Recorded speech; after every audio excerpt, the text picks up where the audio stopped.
All right, give me the mic. Let's address this shit. Game 4, Oracle Arena. Warriors facing the possibility of going down 3-1. Klay Thompson in the starting lineup. Toronto, the usual suspects. Let's get right into the game. What was it going to be, y'all? What was it going to be? Early on, it was scrambled both ways, but you're going to see Boogie make the wrong read. That's an easy pass. Iguodala was loading up for the lob. The shovel pass back to Klay results in a turnover. Very sloppy early on, both ways. I think there was nerves. Teams were a little overzealous, particularly DeMarcus Cousins. He coughed the ball up 3 times, I believe, in the first 3 minutes of the game. But Toronto, lucky for us, couldn't seem to find the bottom of the net. That's what Draymond's going to have to do. He's going to have to get into their body and just go to the rim and force them to blow the whistle moving forward. What did Klay look like? Now take a look at his body language when he released this shot. That's when I knew he was going to be just fine because he thought that was going in, and I just liked the confidence and the swagger on that release. Watch DeMarcus rumble the hoop. They're just not guarding Draymond Green. Or Iguodala for that matter. So I know Boogie struggled and he was rough, but the fact of the matter is there's no space in the paint because they're not guarding 2 of our starters. Steph, the reload 3 and rattles it in. Now you can point to their length and athleticism defensively to these turnovers, but a lot of it was just not being in sync. They weren't locked in for this game to start, let's be honest. And I know a lot of you were like, why did Boogie play at all? But the fact of the matter is if we have any shot at coming back in this series, we're going to need DeMarcus. And that's why I think they stuck with him perhaps too long in this game. As you see Klay, big boy Lowry in the paint, but then Kawhi, that's way too deep, way too easy, answers right back. But despite the sloppy start and what seemed to be kind of like a lack of chemistry with the team, they kind of recalibrated and jumped out to an early lead as you see the ball movement and Boogie finishing around Kawhi. Other big story in this game was, yes, Kevon Looney would play, and right away they put Marc Gasol's weight on him. Steph doubles down, but watch the effort back out to Green. Oh, wait a minute. There is no effort back out to Danny Green. Luckily, he wasn't hitting in this game. But despite how we all may be feeling right now and the result of this game, we all have to take our hat off for Kevon to come out there and play like he did, man. And Klay, well, he was Klay. And I know a lot of people are speculating like, man, based off how he looked in this one, he should have been in there in game 3. We just don't know that. We don't know how much he recovered, and you see the rotation late. Kawhi answers right back with the corner 3. And the fact that they're not guarding Draymond whatsoever, again, I highlight this play to show you what he can do. We need the ball in Draymond's hands, so they have to kind of pay attention to him. Otherwise, it's just too daunting of a task given their length in defense. Steph, little step back jumper, but he was very passive. Up to a 7-point lead, but remember what I was complaining about at the end of that game 3. I didn't think we waved the white flag in time. And again, we'll never know what type of juice it took out of them, but that final 5 minutes of that game 3 where they were diving all over the floor and giving extra efforts, I think we paid the cost. Let's look at these bad rotations here. Looney comes down in doubles. I'm going to hold it again. Now, Steph, he's got 2 at the top, right? But you think he stunts at Gasol and gets back and allows Looney to recover. At least that's what I see on the floor. But Steph stays with Gasol, and it forces Looney to come across the court to contest at Lowry. Again, Toronto wasn't hitting early on, but you saw the open looks they were getting, and it was going to be problematic. And I think it's just a result of Steph being mentally and physically fatigued. He wasn't making the right rotations or the right efforts throughout this game. McKinney bobbles the ball. He has a nice little float game at the front of the rim. Another easy way to tell if Steph is kind of not into a game or doesn't have the juice is his handle, right? It's not as strong, it's not as crisp, and I think we saw that early and throughout this game. More Kawhi hop step turning and just doing what he wants. Kawhi's been phenomenal, and he's held up much better than I thought he would. I didn't think he had this much left in the tank, but part of that is his teammates have helped him out. He hasn't had to expend as much as I thought he might have had to, and then Serge has really been the X factor because he's not allowing us to go small. Serge and Gasol have not allowed us to play small ball, and that's why you see Kerr keep going back to Boogie, because he knows ultimately we're going to need a big on the floor. We can't play Draymond at the 5 in this series because of Siakam, Ibaka, and Gasol, and that's ultimately the biggest problem in this series. Danny Green, again, the well went dry, but look who's on the offensive glass. So they have the ability to switch out. We can't expose them on the offensive end, but then they can be big on the other side. And that's the true problem of what's going on here. As you see Boogie on the glass and Ibaka erases it real quick. I heard someone say every player off the Warriors bench is at the vet minimum. So what exactly are we supposed to expect from them? That's a valid point. But Quinn Cook, I can't explain to you how bad or difficult of a shot that is. A full speed pull up, long, mid-range 2 in transition. Livingston, context, right? That's his shot, so that's not as bad of a shot. And Sean actually gave us a little shot in the arm here offensively to start the second quarter as Ibaka, snowball of confidence. He gets a couple easy, then the jumper starts going, then he becomes really difficult to defend. Clay just came out and didn't blink. Just fired, no hesitation. Why? Because shooters shoot, Steph.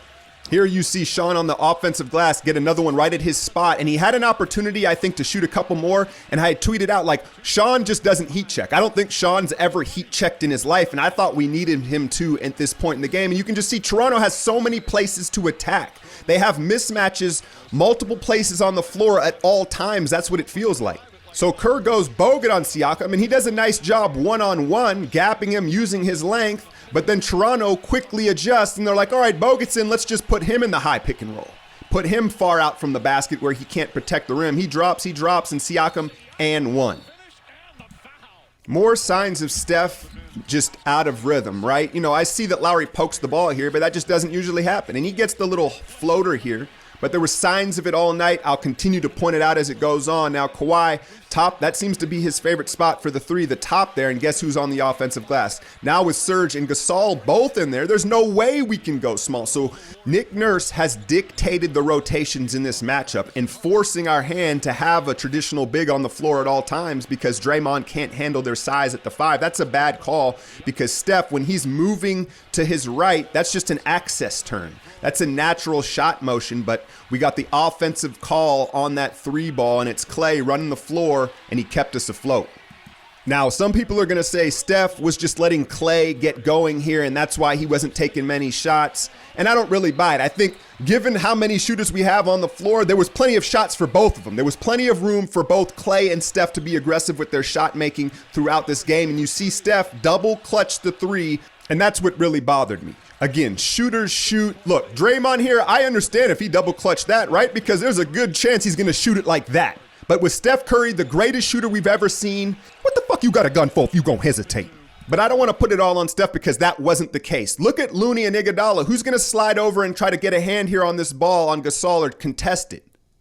Neither one of them. They both stood and watched. Those two guys, we know what their basketball character is. It's not a want thing, right? It's an energy, it's a juice, and the Warriors just didn't have it. And for the first time, I think in a long, long time, what you're seeing from these guys is they don't feel like the better team. And when that is the case, sometimes it's harder to stay motivated. It's harder to sustain an effort when at your core, you're not sure that you're the better team and you can win this game. Meanwhile, Kawhi, the soft touch and transition to start the third, cutting this thing to a 1-point lead. Again, that's not a forced turnover.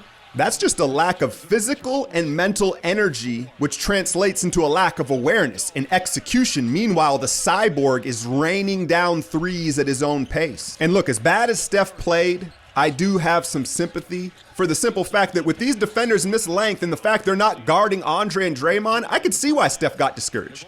But at the same time, I'll repeat it again. Shooters shoot. Let's go out on our sword. Kawhi, corner ball, finally a rare opportunity in transition. I'm surprised Digga even spiked that, given the way he'd been moving around the court in this game. And DeMarcus in there to start the second half, and he gets an and one. And I'm telling you right now, it's ugly. I agree. He was terrible. He was terrible.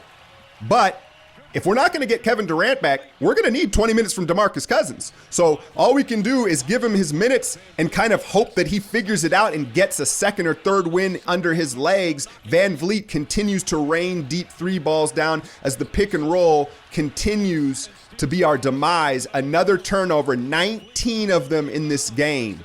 Watch Draymond on this possession. He's trying to get Boogie out and run something. But why isn't Steph just hold the ball and get what they want? Instead, Steph's like, all right, fine, we'll just run this option of it, and it results in this look at the basket. And I get it, Draymond's the talker out there, but Steph needs to take more command of the offense. All this complaining about Steph being off ball, I think we need to take a look at the fact that he accepts that. Part of that's on Steph. It's not just Kerr sending him off ball. Steph clearly is a part of that decision as you see Clay bang another 3. I thought this sequence here showed just how much faster and athletic they are and deeper, right? It's one thing if they have a few more athletic players, but not only that, they're deeper, they're fresher, they're faster, they're more athletic. And this is where if Durant is able to play, his presence will free Steph up, because watch what happens here. Gasol's going to close out because Draymond and Andre are in there. Look, it's just a wall and a trap to the corner. And so, again, I know I'm busting Steph's chops because he deserves it, but at the same time, I understand why it happened. Gasol, this pick and pop and the pick and roll action, there's just been a miscommunication, a lack of synchronicity with our switching or not switching that has just killed us throughout this series. Clay being Clay. This should have been a step back to the left in a corner three right there. But instead, Steph tries to go to the paint, and I think he's got to realize he's got to take kind of a Rockets mentality if we're not going to get Durant back.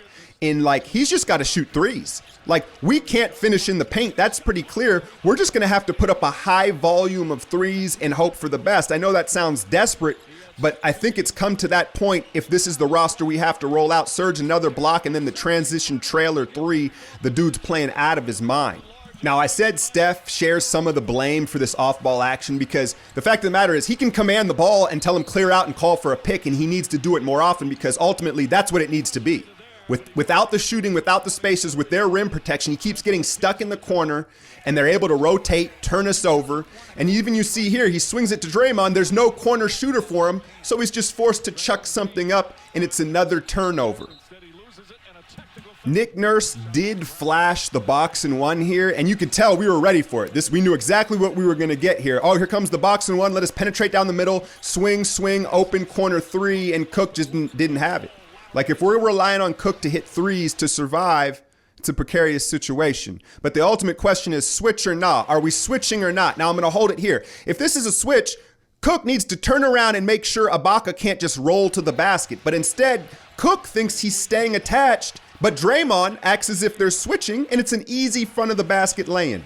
Here we finally got some high pick and rolls, and Steph was off rhythm. I don't even think he got a look at the basket when he let that go, but hey, I'll live with that. I'll take those Steph shots and some heaves from Steph off high pick and roll action rather than Cook threes or McKinney catches and drives, right? And that's what we saw in game 3. We just didn't see enough of it in this game. There he is getting to the basket and one. That's a tough finish. But you got the feeling it was too little too late as Toronto had completely stolen momentum headed into the fourth quarter. And then again, another turnover here. And that's unforced, right? There was 19 of them. I'd say 9 of them were maybe unforced. So to close the quarter, the board man got paid on the baseline with just an ice cold jumper headed into this fourth quarter. And Toronto, with a 37-point third quarter, jumps all over the champs in what should have been their quarter at home in desperation time. Start of the fourth, you saw Steph just start to gamble out, and he was just kind of cheating the defense and then not having the legs or energy to close out or recover, and it cost us a bunch of 3 balls on Toronto's side as Clay tried to catch fire and keep us attached at the start of this fourth quarter as both the Splash Brothers started it. You felt like this was the time to make a run as Kawhi sat to start it. I guess if there is a silver lining, it is Clay's the only one that shot well. No one else shot the ball well. I know Steph ended up getting his numbers, but we've seen enough Steph Curry to know he wasn't shooting well. Take a look at this release. Alchemy pause of death from the greatest shooter in the world, man. I just shake my head as these athletes gallop back down the floor and continue to punish us. Shout out to everybody who joined me in my pregame live. I hinted that I felt like Toronto was going to have a casualty of war in this game, like they were kind of due. And I guess this was it, as Van Vliet takes a bow to the face, loses a tooth, and you can tell he was out of sorts. The way he laid there and never tried to get back up lets you know that was probably some sort of concussion as well. They didn't say he had it, but the way he laid there, that looked like he didn't know where he was at for a while, but he would be all right. Take another look at it. It was inadvertent, but that's a full-on bow, as you see a part of his tooth never got scooped up off the floor as he headed to the locker room. Now, the Warriors are going to say, oh, we have to shoot better. We have to give a better effort, right? They're going to give you all the stereotypical athlete cliche answers. But ultimately, how are we going to deal with these pick and rolls? They have just abused us over and over again. They have so many different guys who can end up finishing the play. You see Kawhi with the three. Now watch Steph again come down and try to swipe at the ball and just never recover. Klay not pleased with his backcourt mate on that one. So schematically moving forward, that's the biggest question. How do we defend the pick and roll? Are we switching it? Are we dropping? We have to be on the same page. Otherwise, we don't stand a chance. Klay continued to fire. Both he and Steph had 27. Klay was just much more efficient, and he just seemed good, right? That looked like Klay, healthy Klay. I admit it, right? Maybe he could have played game 3. I don't know. I just think they made the right decision, but we'll never know that in hindsight. But the positive with the way Klay looked is, as you see them dissect us again off pick and roll action, is if Klay's going to be healthy, and that means there's a good possibility that we could get a game 6 Klay if we can get it to a game 6. Steph doesn't box out. The effort, again, it just wasn't there, man. Iguodala's effort was poor. Draymond's effort was poor. It wasn't just Steph.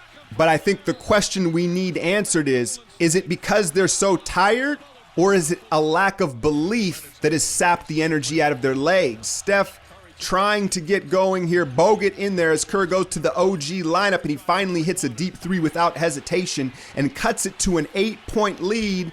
And then Draymond does this.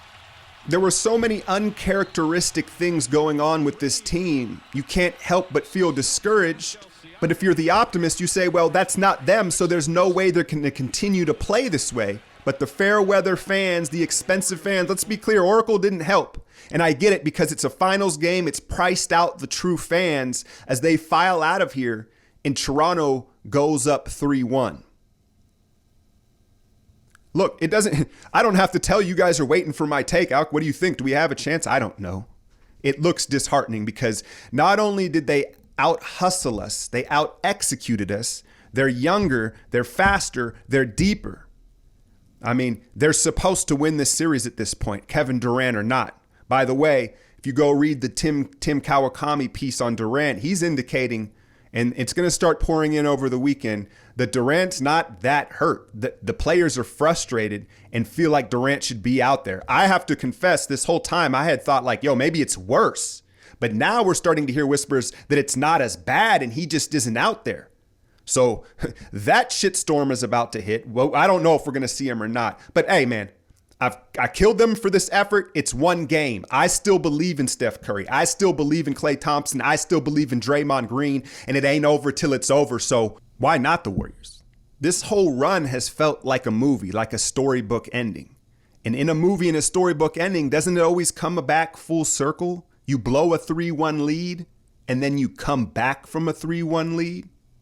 Why not? I'm out, y'all. I've been winning so long, it's like alchemy.